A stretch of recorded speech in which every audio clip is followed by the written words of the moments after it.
Halo semuanya. Nah, kali ini juga saya baru selesai olahraga lagi nih, dan saya coba berbagi apa yang ada di dalam pikiran saya gitu ya. Nah, kiranya bermanfaat bagi kita dalam menjalani hidup, eee, juga dimana kita kan sekarang sudah terbuka pikirannya bahwa selama hidup di dalam dunia ini dan kita sedang dalam perjalanan menuju tempat yang dimana tidak ada kenajisan di dalamnya gitu ya. Eee, saya bersyukur sekali ketika ada orang-orang yang sudah eee, bisa dipercaya track record-nya dalam melayani seperti Sadhu Sundar Selvaraj. Belum lama ini saya lihat videonya gitu ya, video terbarunya. Ada banyak pesan yang dibagikan pada video tersebut, tetapi telinga saya uh, uh, peka dengan perkataannya yang juga sering berkata kepada orang-orang yang dilayaninya dalam videonya bahwa be holy, kuduslah uh, kamu gitu ya. Nah itu kan juga yang Tuhan perintahkan ke Musa supaya Musa berkata kepada bangsa Israel supaya mereka menguduskan diri. Lalu Petrus juga begitu di surat Petrus bahwa kudus, juga menuliskan bahwa supaya jemaat yang dilayaninya itu kudus sebab Allah itu kudus gitu. Demikian juga yang sudah kita hafalkan surat Paulus kepada jemaat di Ibrani supaya mereka hidup kudus gitu. Nah, uh, jadi inilah yang juga saya suarakan lewat video-video yang saya bagikan gitu ya. Dan itu juga yang saya berusaha dan berjuang hidupi gitu. Nah, jadi kayak hari ini sambil saya berolahraga, saya tiba-tiba saja memikirkan seperti ini bahwa andaikan saja setiap kita uh, uh, memiliki pikiran bahwa kalau uh, kita ketemu dengan kondisi situasi yang tidak mengenakan karena sikap dan perilaku orang-orang yang ada di lingkungan kita, entah lingkungan keluarga atau lingkungan masyarakat atau di komunitas gitu ya, yang memang uh, mungkin tidak cocok dengan kita atau perilakunya katakanlah belum diubahkan gitu ya. Nah, andaikan setiap kita memiliki prinsip bahwa oke, coba aku yang berubah gitu ya. Coba aku yang berubah supaya uh, supaya keadaan menjadi baik gitu ya. Kecenderungan kita kan lebih suka untuk memaksa orang, menghendaki orang, lu dong yang berubah gitu ya. Kita mengharapkan lu yang berubah gitu, berubah dong gitu, dengan uh, berharap dia menyesuaikan diri supaya kita bisa menerima.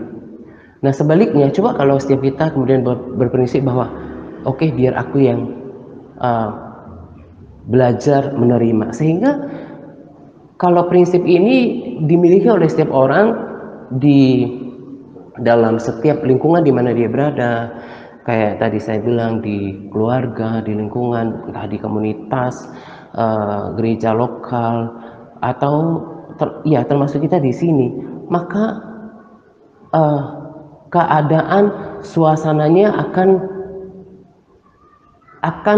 bukan cuma terkendali, tapi betul-betul rukun, betul-betul damai. Nah, ini juga menurut saya adalah perilaku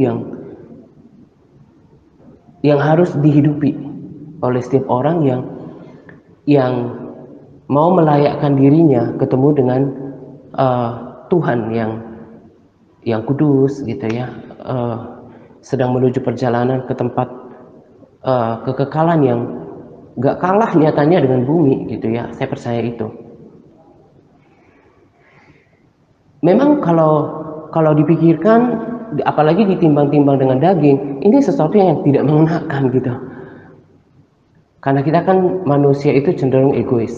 Tapi kalau kita bisa pupuk itu di dalam kehidupan kita, dan saya bersyukur bahwa di dalam komunitas ini itu sudah terpupuk. Makanya kalau para saudara perhatikan kami yang ada di dalam pelayanan ini, di dalam komunitas ini sudah jalan bertahun-tahun, nggak ada tuh yang namanya berdebat, nggak ada saling menyerang atau saling mengkritik, bahkan menggosip. Saya sangat percaya kita yang ada di MTAC Advance itu sudah diubahkan gitu.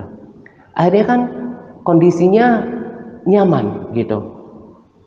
Setiap orang merasa secure, nggak merasa dihakimi, nggak merasa dikritik, nggak merasa dipojokkan gitu. Nah, yang saya mau tekankan pada cerita saya kali ini adalah bahwa bukan harusnya itu tidak hanya terjadi di komunitas kita di sini, tapi kemudian setiap kita bisa menularkannya kepada di komunitas lanjutannya seperti keluarga gitu ya, keluarga, orang-orang yang kita kasih yang memang berinteraksi dengan kita setiap hari, juga orang-orang yang berinteraksi dengan kita di lingkungan kita, juga di gereja, mungkin di tempat kerja, maka kita bisa mengaplikasikan apa yang Yesus maksudkan, menjadi garam, menjadi terang, menjadi pembawa damai gitu, sehingga orang bisa lihat berbeda gitu. Dengan perkataan kita tidak menimbulkan permusuhan, pertikaian, tidak menimbulkan ketidaksukaan gitu ya. Karena kan seseorang itu timbul pikiran-pikiran yang tidak baik terhadap orang lain itu gara-gara mendengarkan dari orang sebelahnya gitu. Nah, tapi kalau yang dibangun adalah perkataan-perkataan yang mendamaikan gitu, kemudian sikap yang menerima, maka akan terhindar dari konflik, pertikaian, permusuhan, sehingga kerukunan itu bisa hidup di dalam setiap komunitas, kayak kita di sini, di gereja, kemudian juga di lingkungan, di keluarga. Firman Tuhan kan berkata bahwa kalau hidup rukun, maka berkat-berkat itu akan dicurahkan dalam kehidupan kita. Dan tadi saya bilang awalnya itu adalah dari kita. Jadi ketika kita kayak di komunitas ini ya, saya terapkan ini sebetulnya terinspirasi, saya bagikan ini dari prinsip yang saya terapkan pada diri saya gitu ya. Kalau saya melihat ada hal yang tidak cocok dengan sikap hati saya gitu ya, saya berkata kepada diri saya, coba aku yang berubah, coba aku yang belajar menerima, coba aku yang belajar mengasihi gitu ya, coba aku yang belajar mengontrol diri, belajar menerima. Akhirnya saya lebih enteng menjalaninya dengan berbagai tipe karakter kita di sini. Akhirnya saya bisa nyaman di sini karena saya yang menyediakan hati saya untuk bisa menerima perbedaan itu.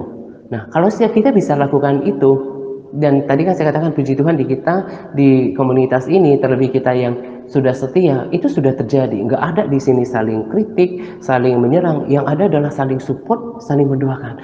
Betapa indahnya kemudian kalau prinsip ini bisa ditularkan di dalam keluarga, di dalam lingkungan kita berada, kemudian di lingkungan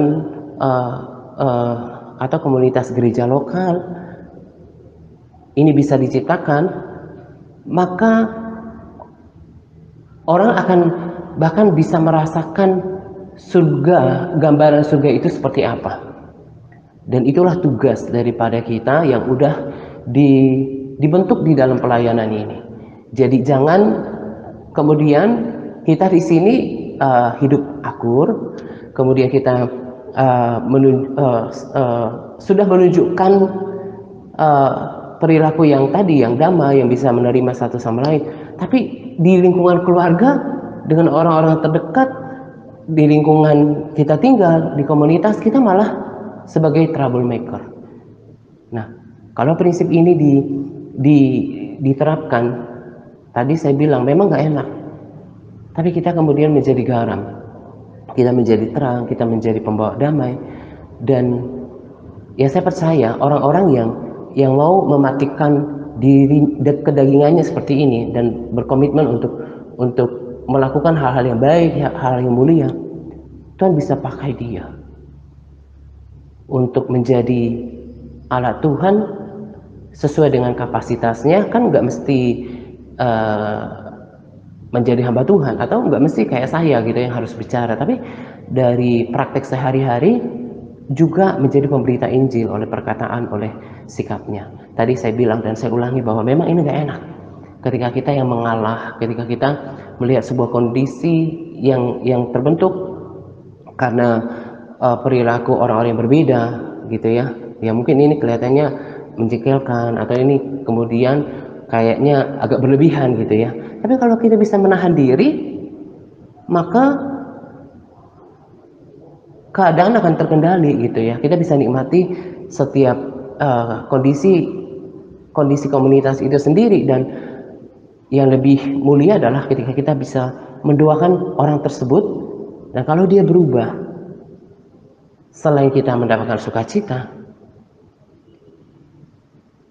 di dalam hati kita, ya saya percaya Tuhan disenangkan. Nah, akhirnya apa yang saya bagikan pada cerita saya ini, karena ini kan tadi saya pikirkan, kemudian saya hidupi, bisa menjadi prinsip kita prinsip yang sama bagi kita di dalam setiap lingkungan di mana kita berada, gitu ya. Nah, ini saja cerita saya untuk kali ini.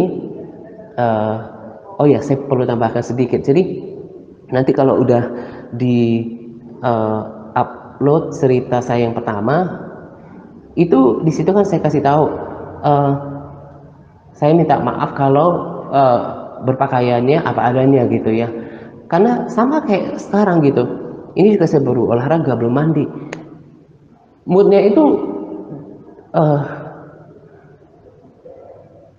dapatnya saat ini gitu ya. Kalau nanti misalnya saya mandi dulu, istirahat dulu,